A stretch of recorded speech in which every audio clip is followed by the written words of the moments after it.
আসসালামু আলাইকুম everyone, welcome back to my channel ঘরোয়া রন্ধনশালা। আপনাদের মাঝে চলে আসলাম দারুণ একটি রেসিপি নিয়ে। আজ আমি তৈরি করে দেখাবো শুধুমাত্র 2 কাপ ময়দা ও একটি মাত্র ডিম দিয়ে বিকেলের চা বা কফির আড্ডায় দুর্দান্ত স্বাদের নাস্তার রেসিপি নিয়ে। তাহলে চলুন বন্ধুরা, আমরা কথা না বাড়িয়ে মূল ভিডিওতে চলে যাই। তার আগে বলতেছি, প্লিজ বন্ধুরা দেখার শুরুতে একটা লাইক দিয়ে দিবেন আর সম্পূর্ণ ভিডিওটি দেখার চেষ্টা করবেন। আর ভালো লাগলে প্লিজ চ্যানেলটি সাবস্ক্রাইব করে দিবেন। প্রথমে আমি নাস্তাটি তৈরির জন্য একটি মিক্সিং বোলে দিয়ে দিব 2 কাপ ময়দা। আপনারা চাইলে 1 কাপ দিয়েও করে নিতে পারেন। এরপর দিয়ে দিব স্বাদ মতো লবণ ও 1 চা চামচ ইস্ট, দিয়ে দিব 2 চামচ চিনি। মিষ্টিটা আপনারা আপনাদের পছন্দ অনুযায়ী দিয়ে দিতে পারেন। এরপর দিয়ে দিলাম একটি ডিম। এখন সবগুলো উপকরণ খুব ভালোভাবে মিশিয়ে নেব। চেষ্টা করবেন ময়দার সাথে ডিমের মিশ্রণটি যেন খুব ভালোভাবে মিশিয়ে যায়।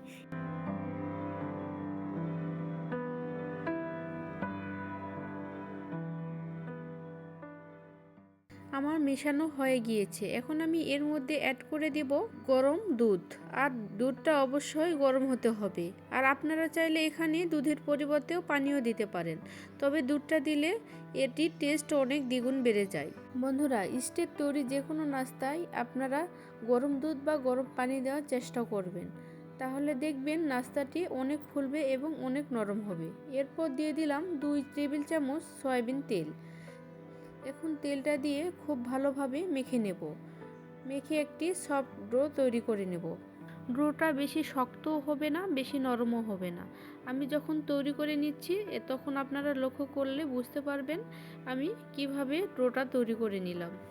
আর ডোটা একটু সময় ধরে নিয়ে মেখে নেওয়ার চেষ্টা করবেন, এতে করে অনেক সফট হবে এবং নাস্তাটি ফুলবে ভালো। দেখুন আমার ডোটা মেখে নেওয়া হয়ে গিয়েছে। এখন আমি হাতের মধ্যে একটু তেল দিয়ে ডোর উপরে মেখে দেব, এতে করে ডোটা ড্রাই হয়ে যাবে না, সফট থাকবে। এরপর আমি একটি ঢাকনা দিয়ে ঢেকে আধা ঘন্টার জন্য রেস্টে রেখে দেব। আপনারা চাইলে 10 থেকে 15 মিনিটও রেখে দিতে পারেন। ফিরে আসলাম 30 মিনিট পর। দেখুন বন্ধুরা, আমার ডোটা ফুলে কেমন দ্বিগুণ হয়েছে। এখন আমি হাত দিয়ে এগুলোকে চেপে চেপে বাতাস বের করে দেব। এভাবে আমি হাত দিয়ে চেপে চেপে আবার 5 থেকে 10 মিনিট খুব ভালোভাবে এটিকে মেখে নেব। মাখানোর শেষে দেখবেন এটি আগের অবস্থায় ফিরে আসবে।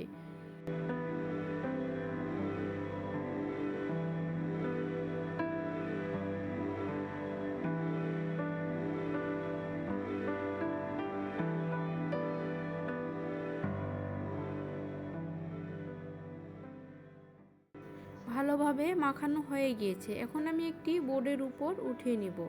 এভাবে বোর্ডের উপরও একটু হাত দিয়ে জোরে জোরে মেখে নেব, এতে করে নাস্তাটি অনেক সফট হবে। এখন আমি হাতের মাধ্যমে এরকম বল আকারে রুটি বানানোর জন্য একটি শেপ দিয়ে নেব।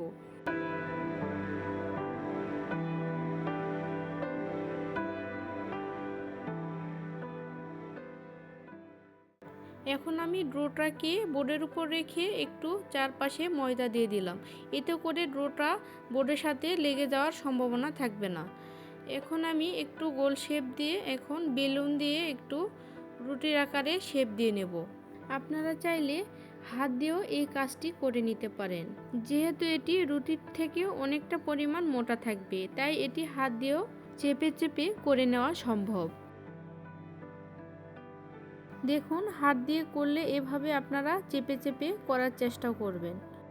দেখুন এইরকম সাইজের একটি রুটি বানিয়ে আমি নাস্তাটি তৈরি করে নেব। এখন রুটির উপর দিয়ে দিব সামান্য একটু পানি দিয়ে এখন ভালোভাবে একটু উপরটা মেখে নেব।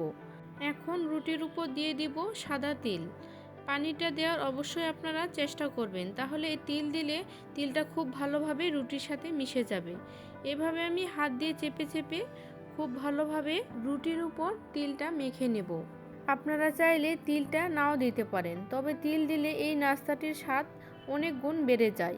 আপনারা অবশ্যই দেওয়ার চেষ্টা করবেন, আর নাস্তাটি দেখতে অনেক সুন্দর হয়।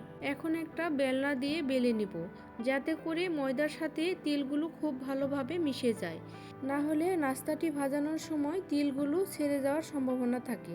এখন একটি ছুরির মাধ্যমে নাস্তার শেপগুলো তৈরি করে নেব। আপনারা চাইলে পিৎজা কাটার দিয়েও কেটে নিতে পারেন, তবে হাতের কাছে সবার ছুরি থাকে, এই জন্য আমি ছুরি দিয়ে আপনাদেরকে দেখিয়ে দিলাম। এভাবে আমি পিৎজার মতো শেপ দিয়ে নাস্তাটি কেটে নিব। আপনারা দেখে নিশ্চয়ই বুঝতে পেরেছেন আমি কিভাবে কেটে নিচ্ছি।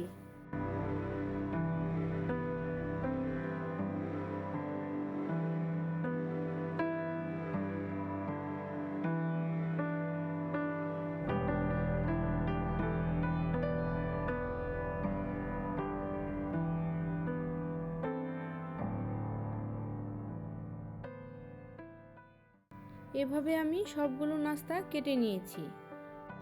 এ পর্যায়ে এসে আমি এখন সবগুলো নাস্তা তেলে ভেজে নেব।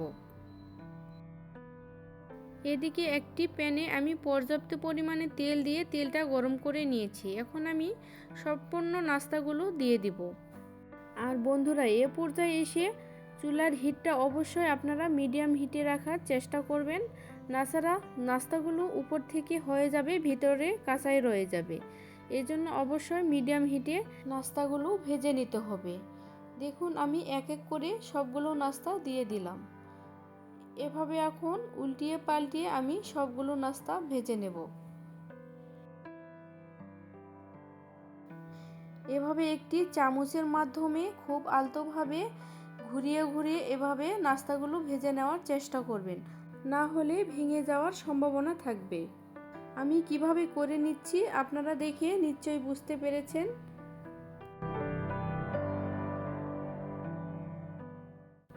পিছনের দিক ভাজানো হয়ে গিয়েছে। এখন আমি এক এক করে সবগুলো নাস্তা উল্টে দিব। দেখুন নাস্তাগুলো ফুলে কতটা ডাবল হয়ে গিয়েছে। এভাবে আমি মিডিয়াম টু লো হিটে সবগুলো নাস্তা ভেজে নেব।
দেখুন আমার নাস্তাগুলোর কালার কত সুন্দর এসেছে। আমার এখন নাস্তাগুলো হয়ে গিয়েছে।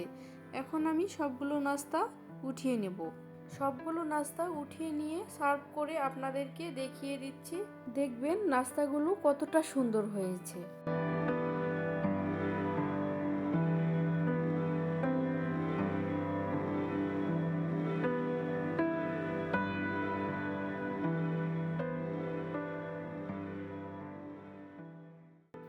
দেখুন আমি সবগুলো নাস্তা একসঙ্গে করে উঠিয়ে নিয়ে এসেছি। মাশাআল্লাহ কত সুন্দর কালারটা এসেছে। আপনারা বাসায় এভাবে বাচ্চাদের বানিয়ে দিতে পারেন, ইনশাআল্লাহ দেখবেন বাচ্চারা অনেক পছন্দ করবে। আর আমার আজকের এই রেসিপিটি যদি ভালো লেগে থাকে অবশ্যই আমার কমেন্ট বক্সে কমেন্ট করে জানাবেন। এখন আমি একটি নাস্তা আপনাদেরকে দেখিয়ে দিচ্ছি। দেখুন কত সুন্দর কালারটা এসেছে। ভেঙে দেখিয়ে দিচ্ছি। দেখুন ভিতরটা কত সুন্দর সফট ও নরম হয়েছে। আপনারা দেখে নিশ্চয়ই বুঝতে পেরেছেন নাস্তাটি কত সুন্দর হয়েছে। দেখুন কতটা স্পঞ্জ হয়েছে। বন্ধুরা, পরবর্তী ভিডিও দেখার আপনাদেরকে আমন্ত্রণ জানিয়ে আজ আমি এখান থেকেই বিদায় নিয়ে নিচ্ছি। সবাই ভালো থাকবেন, সুস্থ থাকবেন। আল্লাহ হাফেজ।